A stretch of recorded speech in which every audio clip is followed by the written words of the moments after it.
Hello, everybody. I'm Rachel Wang. I work at TrueCar in the data science team, and I'm happy to talk a little bit about how we use data science to solve what I call platform problems at TrueCar. So, how many of you know at least like one person in this room, one other person in this room here? Okay, some. How many of you at least know like the car that the other person drives here? Okay, so I'm seeing probably like 15% of people raise their hand, and that is the problem we're trying to solve in this industry. You walk out of your home and nobody knows like what car you drive. They don't know what car you want, and they don't know what car you own. And think about all the 300 million people in this country. Probably half of them drive cars, own cars, and there are about 35,000 franchise dealerships who want to reach out to these people and tell them this is what we have, this is what we can provide. And so we're trying to, really solve this like mystery in between. There are various needs for each individual. So for example, if you're this person, let's call him Jason. He does long commute to work. He only wants domestic cars for some reason. He has like 4 kids and he's not sure if it's ready to buy. He also has like very little car knowledge, so he cannot really tell between an LE or an XLE. And I'm sure like 90% of people can tell that. He really wants leather seats and he lives in Chicago. That probably means that he needs a 4-wheel drive to drive in the snow. And also he has like a $40K budget and also needs financing. So this is the problem we're trying to solve for the car buyers. And for the car dealers, they usually have like inventory issues. They have like 2 salespeople who just left. They lack an internet manager who can help them do like online advertising. They also want quality trade-in because the buy and sell of used car is one of the most profitable part of a dealer's business. They want also they care about margin, and then they have this deal with OEMs where if they lease, for example, 40 cars a month, they will get a stair-step bonus from the OEM. They're also making a strategic change to focus more on used cars, and also they're only new to online platform. So, and imagine in our network, we represent 1/3 of the nation's dealers. So we have about 12,000 franchise dealers on our platform and 4,000 independent dealers who all have like different problems. And for your knowledge, if you're seeing something that starts with like a Toyota or a Honda, that is a franchise dealers, which means by law they're only allowed to sell the new car of this franchise. And also sometimes you see like John's car store without an OEM name. Those are independent stores. So there are about 17 million new car transactions every year and 35,000 dealerships. So this is kind of like a marketplace that can only be solved through data. The way I think about it is I think about Craigslist first. In Craigslist, you also have all the same information here. Basically, you have people who are trying to buy cars and people who are trying to sell cars. But why does third-party car buying platform evolve above Craigslist? Basically, they provide a way to organize the information more efficiently and also make transactions easier. So one person, one car, one dealership, that is the perfect use case for the modern data science. And I think people who are interested in data science at school, I think data science academically and data science at work are like super different. I don't think I go into these differences. So the platform problems are generally like classification. So you do like customer segmentation, recommendation for each customer who have like went to your set. You recommend like trims and dealers to them. Optimization, you help dealers to reduce the time cost needed to acquire a customer or to sell a car. Allocation. Inventory allocation is also a big thing because unlike other goods and products in store, shipping a car from point A to point B usually costs at least $500 to $1,000. So dealers really need to know what are the car they are going to sell before they order it from the OEM. Because once they order it, it's almost not worth it to ship it to anywhere else. And also sorting and ranking. So each person probably, if you put in like certain filters and rules to the website, you probably have like 1,000 or 2,000 inventory that fits your filters. So how do we, as a website, sort and rank this vehicle so that it helps you to find what you want the best? So a couple of things you can see from the website, right? The first one is called, the one on top is called TrueCar curve. This is something that we have put patent to. Basically, we show all the transaction, basically we let you see what other people have paid, and we're the only one who are doing this in the nation. So a lot of people, first thing a lot of people ask me is like, how do you get that data? How do you know what other people paid? So believe it or not, transaction data is actually treated more or less as a commodity in the marketplace. There are numerous vendors who are collecting that data from dealers and who are cleaning them and packaging them together. And then there are vendors about them to gather data from these vendors, and they are the vendors who eventually sell this data to us. So basically, you can guess like how much money you need to buy all the transaction data. Basically, we said it's like 17 million transactions. It's the car, the price, if it's a lease or not, like how much money are we paying for that? So it's about $8 to $10 million every year. So what we do is that we take $10 million of data and we share it for free with people, and that is our biggest traffic generator. So if you look at this Gaussian curve, it tells you for this car you're looking for, and in the last 3 months for people around you, this is every other person who have bought this car, and this is how much they have buying it for. So when you walk into the dealership, you know exactly, this become less gnarly. You know what other people can pay, and you have like more confidence to turn down like the shitty price they're offering you. So by doing this, we generate about 100 million unique visitors to the site every year. And out of that 17 million cars, we own about 1 million out of it. So we own about like a little bit more than 5% of the market.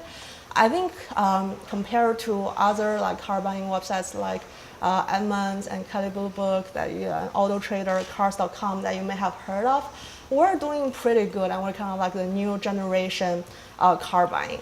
But if you think about it, we generate about 100 million unique visitors to the site. To put it in other words, if you are a new car buyer or a new car researcher, there are at least like 50% of the chance you're landing our site. And we're only converting it to 1 million sales, which is 1% of the unique visitor we're dragging. So that also becomes a data science problem of how do we provide more values to everybody else who are maybe ready or not ready to buy the car? How do we convert them further down the funnel and show them the service we can provide? And also, how do we make sure that they walk away from TrueCar happily? So we started with new car, and the business model with new car is at first we show you $10 million free data, and then you can get, we match you with maybe like 3 out of the 8 local dealers who are selling on the network and who are available to you. So the way we pick these 3 out of the 8 dealers is again a data science problem. We pick them based on the inventory they have and the similarity of their inventory between their inventory and the car you just configured on our site. We rank based on their historical close rate with us and their historical customer happiness. And so also we rank them based on the competitiveness of the price they're offering. So in the old way, the way you buy a car would be, oh, you think, oh, I probably want this, and you call like all the A dealerships in your area, and you say, oh, okay, dealer A, they are giving me an offer of this. Dealer B, can you beat it? And then you like call them in a round, and that's that you get your lowest price. But on our platform, we kind of like do that for you. We ask dealers to price their vehicles beforehand so that when you are a customer like knocking on our door, we pick the most competitive dealers for you. So that's why we try to achieve like a no haggle pricing experience. And then what you see is something like a 2018 BMW 3 Series with the price that's a one-to-one offer for you, and also with a percentage of how much this car with all the configurations is like matching to your need, and also this offer expires in a certain time. So the first platform problem we're solving is sorting. So this is a typical like used car sort scenario at our website. How do you rank if somebody is trying to buy a Subaru Forester, how do you rank all the used vehicles in the inventory? You can put like filters like distance, trim, the price range you're comfortable with, the mileage you want to put on this car, and then like body style, number of doors, everything. And then what we do is that we need to sort all these inventories. They're probably usually for a run, you have like 300 to 500 inventories on this car, and we need to sort it for you. So the way we do it, the goal is to show the most relevant vehicles to the top. And the data that we have is the first one we call clickstream data. Those data are usually of huge volume because they log every movement every consumer has done on our website in the past. So that includes like what filters you have put in, what vehicles you have clicked and viewed, and also like the other parts of the website you have clicked on. For example, you have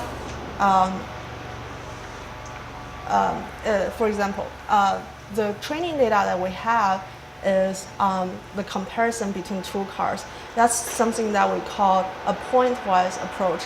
Basically, what it does is that for certain filters, these are the vehicles we're showing you, and the training data is the clicks that you're clicking. So for example, you're clicking on the first car, the fifth car, and the seventh cars. And the goal is to rank these scores.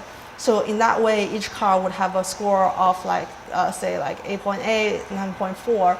And when new people come in and put another set of filters, we try to compare these filters to all the previous filters people have put in and to all the clicks that people have clicked on, so that we have a score for each car. In that way, we rank them, so like the 9.3 will be the first one, the 8.8 will be the second one, stuff like that. But we realized that that wasn't really kind of like the best way to do this, because there is genetic problem with that, right? The more you rank a car on the first place, the more people are likely to go and be click on it. So you kind of like are tracked in this kind of like circle you are making yourself in. So the higher ranked cars will be ranked higher in the next model run, and the lower ranked cars will never be seen by the consumers. So that's why we tried the second approach, which is called a pairwise approach. So for example, there are the 5 cars that you're seeing on the left. If a consumer browses all these 5 cars and click on the 4th car, the training data set that we get out of this behavior is that the 4th car is above the third car. The fourth car is above the second car, and the fourth car is above the first car. But the fourth car is not really above the fifth car because it's already ranked above the fifth car. So clicking on the fourth car against like more than the fifth car doesn't really tell you anything. So with all these like pairwise relationships, that we take that as our training data and we train the model again. So the goal of the model now is to minimize the convert of the pairs that exist in your data set. So for like all the people who are visiting to our site, you probably have like 20 million of pairs every day. And for the next day, your goal is to, whenever you are sorting a car, you revert these relationships the least. And we found that the pointwise approach was working more truthfully than the pairwise. The pairwise approach was working more truthfully than the pointwise approach. So that's the approach we're taking now. What about improving? Today, for everybody who visits the sites on any time, we don't do any personalization. And the reason for that, because personalization is also this like hot topic in data science, and every website you're visiting, right, like Facebook, probably like Uber, or like other, like YouTube, they all do personalization. But why don't we do it, and why don't we invest in it? Because if you think about it, car buying is a very low frequency behavior. Each consumer only visits our sites like once every 5 years, compared to Facebook, they visit almost like every day. So if you compare the month's active users and the daily active users, Facebook has about 80% of the monthly active users as daily active users. Us, we have about 5%. Nobody would visit a third car buying website every day for fun, right? Or there are some people who do that, but not a lot. So personalization is something that we haven't invested in that we could, but the way we think about things in the business world is that you calculate your ROI, right? How much improvements you can get, how much more revenue you can get from doing this, and that's one of the reasons that we haven't done personalization yet. The other one is real-time adjustments. So although it sounds easy for a company with probably a revenue of like $300 million, it actually, the investment in a real-time adjustment is also huge. So the way we work now, and I believe like most tech companies work now, is that for their model, they set a daily run to it. They run the job overnight, and the next day they have a set of indexes that have like the pre-run result, and whoever is visiting the site, they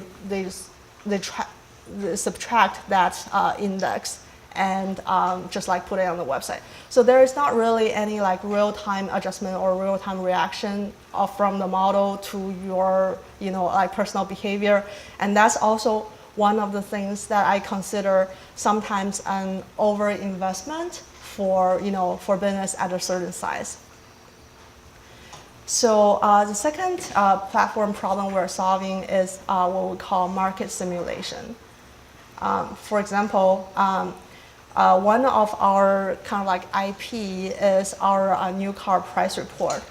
When people land on the site, the first thing they do is they choose a brand and then a model, and then they see like this price report that have the retail price, which is the MSRP. That price is also often viewed as a starting point of negotiation. Then they see a market average price, which is what the average of what everybody else has paid for your car, and then they see a true price. So this is the curve, and this is something I've been working on for the past 4 years. So if you look at it, the way we do it is that we put all, not a lot of people know that, but that like there are bars that make up the Gaussian curve.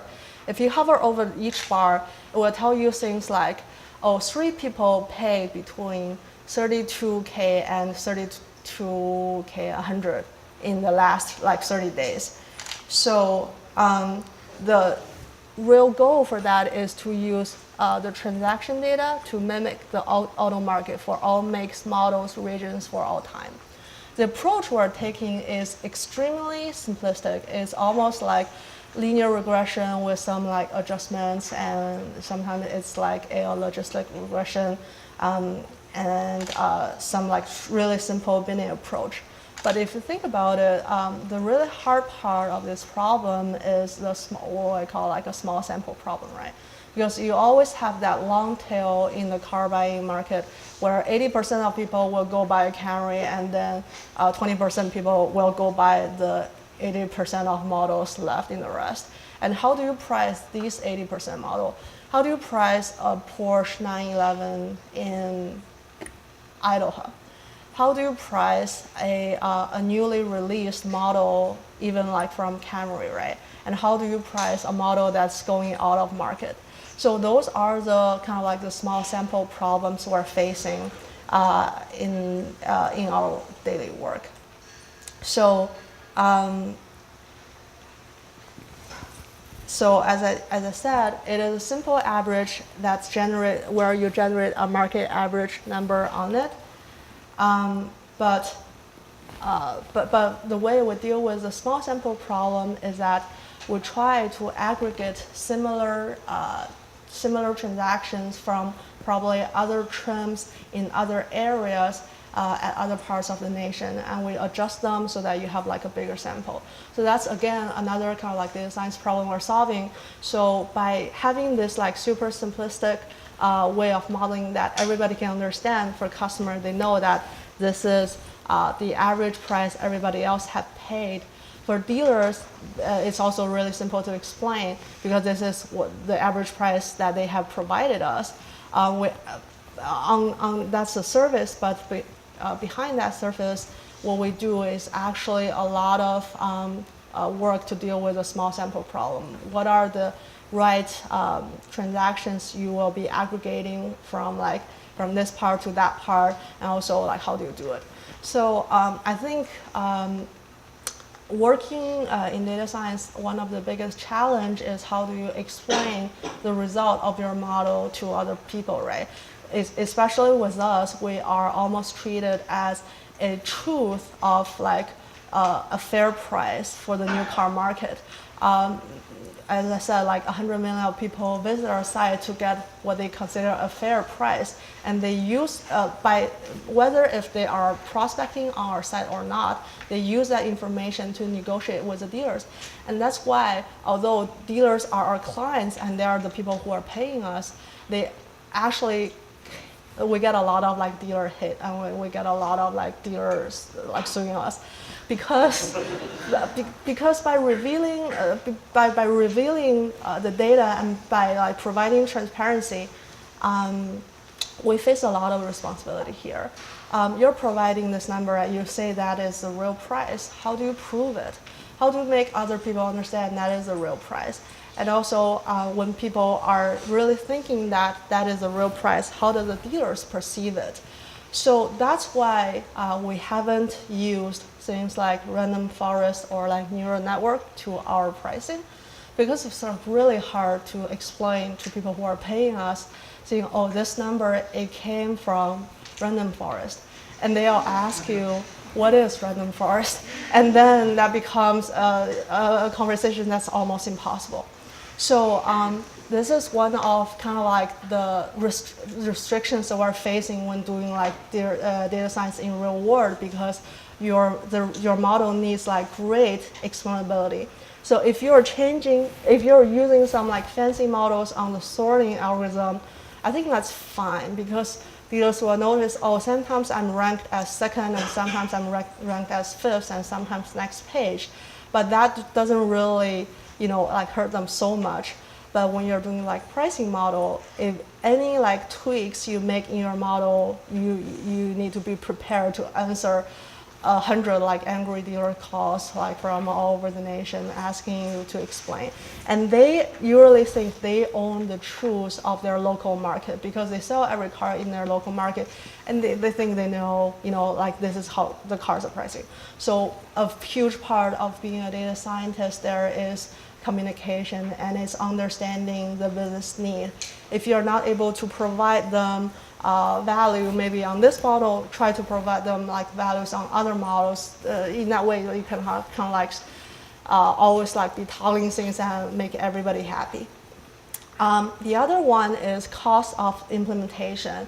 And as much as we all want to do like big data, we are doing big data, but like real-time models, the models that's taking like new inputs like every second and then like run a new result, that is actually extremely costly in the industry. So, and also, like one really simple problem we're facing is all the data scientists, they work with Python and all the models that, or Python or Scala, right?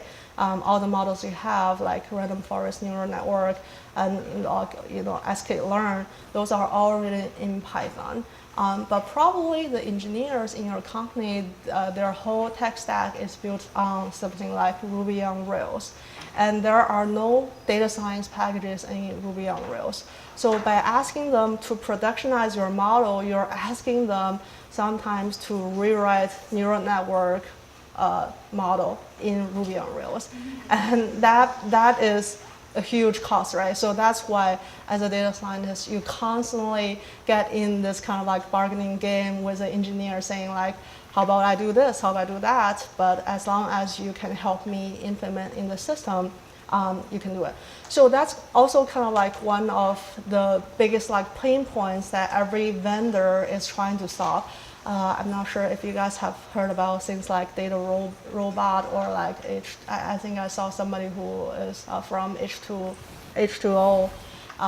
They are all like kind of like artificial intelligence platform, or say like data science platform, who are trying to solve this problem.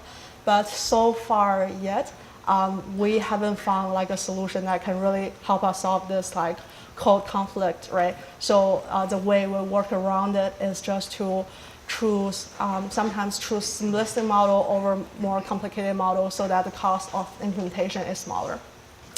The third thing is visualization. How do you visualize a data science model?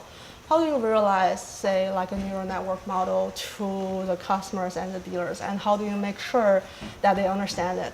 That basically will drive the what we call UI people, right? The user interface people, basically the designers in your company, crazy too, because they can like do like a linear regression, plot some like data points on the side, and then draw like a straight line over it. That's fine, and they can make it like pretty and also unified with other parts of the experience. But how do you realize a SVM machine for the consumers? So that's also one of the biggest challenges I think data scientists in the industry is facing. So by implementing all these like cool thoughts that you have in your mind, right? The cool approaches: classification, recommendation, optimization, allocation, sorting, and ranking. What really takes is to understand the business need. You need to dance with the engineers. Also, you need to really know your audience. And sometimes our audience are, 70-year-old grandpas who are using Internet Explorer for the first time. And how do you make sure that they understand the knowledge you're providing on your site? Sometimes we deal with, the common pain point is somebody who is like using an iPhone 4 and complaining that your app is slow. A lot of time for us, it's the dealers who really are not, PhDs, and they're challenging your methods, and then they're challenging your results, right? So you really have to know your audience and really need to know how they think. The other thing is like automation is cool. What I mean by that is, one thing we say in the team a lot is like, no good deed ever goes unpunished, right? By creating a super cool model, you get like more asks from every part from the company who are asking you to provide the same cool thing. And because you are the owner of the model and because you are the only one who is able to understand it, everything that's related is go to you. So how do you make sure that you are not overworked and overwhelmed by the ask? one thing we do is we try to automate a lot of the models we have into like dashboards or into like automatic daily reports so that we simplify the repetitive part of the work. The last thing I think is really to create value because coming out of school, when I was like a new data scientist, I was really excited to deploy all these like cool stuff I learned at school. But with some time, I quickly realized that it's really about how much value you're providing to the company, right? And the company, a lot of times, the values they see is either growth or revenue. So how do you tie your models into basically a dollar sign? That's also one of the super huge challenge that data scientists are facing.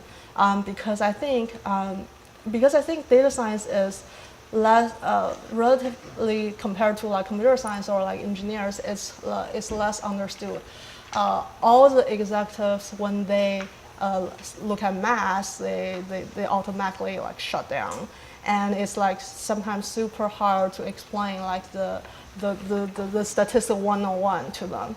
So how do you create values in their eyes? How do you make them feel like, oh, this model has really helped me? That's when you need to really understand your business, understand your data, and before and after you implement that model, you pull that data and you put it in understandable insights and you show them, look, this is what my model did. So that's also like a super important part. Okay, thank you for your time.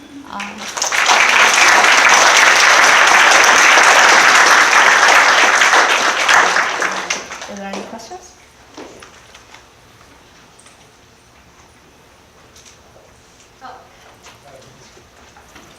About the sorting problem. Right. So you can imagine that someone trying to trick that system. They want to sell their cars and they go to the click farm and they click on this. Right. Two questions there. Have you seen that in your data? Do you have anything to detect it? That's a really good question. I don't think our dealers understand our approach. I'm guessing that a lot of them don't understand the approach that well to be able to game us, but they game us in the system in other parts. I'll talk about that. But basically, the way we look at our dealers is that maybe like 10% of them are overachievers. We have like this dealer ranking that make them like feel competitive, right? There is a scorecard. This is how many sales other dealers have stolen from you because this is your, we do like this kind of like data science maps in their local area saying this is your backyard, this is the other dealer's backyard. How many of your sales came from their zip code and how many of their sales came from your zip code? So maybe like 10 to 20% of dealers are really reactive to that. And they think, oh, I want to get on top. I want to be the biggest Toyota dealer in the nation and stuff like that. But then if you really look at it, probably like 80% of the dealers have this like really traditional mindset saying like, if I sold 80 cars last month, I want to sell 80 cars this month. I don't want to sell 81 cars because that's extra work or, they just have this like really traditional mindset in that. So in that case, I don't think dealers can really game our system in that way, but they game our system in a lot of other ways because for us to make money from the dealers, what we do is somebody put their information in our website. Then they bought a car at a dealership in our network. We have this like process that compares our information with their information every month to identify how many sales we have attributed to them, who have contributed to them. One thing they try to game us is that they ask, for example, the husband put their name in our website, but they ask their wife to put the name in our website. And they will be very straightforward with the consumer and saying like, I'm paying TrueCar $300 for this sale. If you put the other people's name on it, I save $300 and I'll give like $250 to you. So that's a lot of time like how they game our system. Another way they would kind of like game us is what I call like a bait and switch kind of thing, right? What they will try to do is they will try to, for example, the sorting problem we have faced is that sometimes they try to sneak cars that no longer exist on their lot to the data stream that we receive. It's very hard for us to be able to identify this car is actually no longer on the lot. It's probably like a super well configured, reasonably priced used car that everybody's gonna click on. So what happens after everybody click on it, they realize that that car is actually not on the lot anymore. But for the dealers, the cool thing for them is that they have gained an opportunity to talk to the consumer, and they can start like trying to sell you like other things they have on the lot, right? So that's also like the other way we get gamed. And I think this is kind of like a common problems you face if you're being a marketplace or being a platform. It's kind of like the same reason, like Airbnb doesn't let you put phone numbers or emails in the Airbnb dialogue, because they're very afraid that the renter and the person who is like owning the house would take the transaction offline, avoid paying Airbnb all those money. Same thing like with Uber and stuff. So those are like the problems we face in the system. I just want to say I experienced that same thing where I was in the market for a car and all three didn't have it in stock. Right. But I called. Oh yeah. I also wanted to say I've been using TrueCar since day one. Oh. I thought it was the coolest thing when I first saw. Oh. Consumers now have access to this information that we never had for a long time. Oh, thank I you. also want to say thank you. Dealing with dealers as a service providers once every 10 years is hard enough. Yeah. Consumers every day. Kudos to you. Right, thank you. Yeah, it's a traditional market that we're trying to change with tech, right? And everybody calls you the destructor, and it sometimes it's hard to be in that position. So what we really need to do is make dealers believe that you're creating values for them too. You are creating them like more sales, although they have a lower margin, but they have like more sales, and they're beating their neighborhood dealers, and that's all they want. Yeah. Please. I wonder if you see any indication of a shift in the pricing in a market, depending on how many people are viewing the pricing information that you're putting out?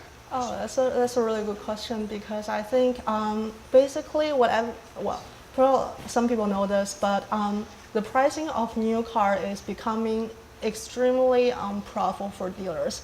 So dealers usually can mark their car probably 5 to 10% above the cost that they're paying to acquire that car from the OEM.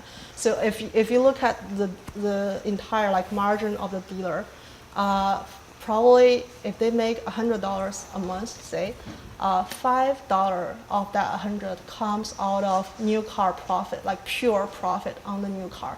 And maybe then $10 comes from pure profit of the used car. So the rest, like 85% of their profit comes from finance, insurance, and maintenance. So that's why, although new car is becoming extremely unprofitable, dealers are still in the new car business, because once you buy a new car from them, you take your car, you do maintenance at them, or you do like some kind of finance with them. So to your question, I think new car prices, I won't say they're really declining, because it depends on like where your starting point is, right? But I would say like they are becoming very, very like narrow to the cost. So that's also like part of the reason we can still exist in the market is that we are only trying to tackle the $5 out of that $100 profit for that dealers. We probably take a slice of pie. We probably take another like $2-3 out of that $5, but they still have that $100. If someday for example, we start doing like finance program for consumers, I think that's when all dealers will get up and boycott us, and will for sure be under like numerous like suits and stuff. It's not really about like being right or wrong, and they constantly have like are accusing you that you're doing the wrong thing on the website and stuff. But the truth is, it's really more about who wins, and also like if you're helping them and stuff like that. Yeah.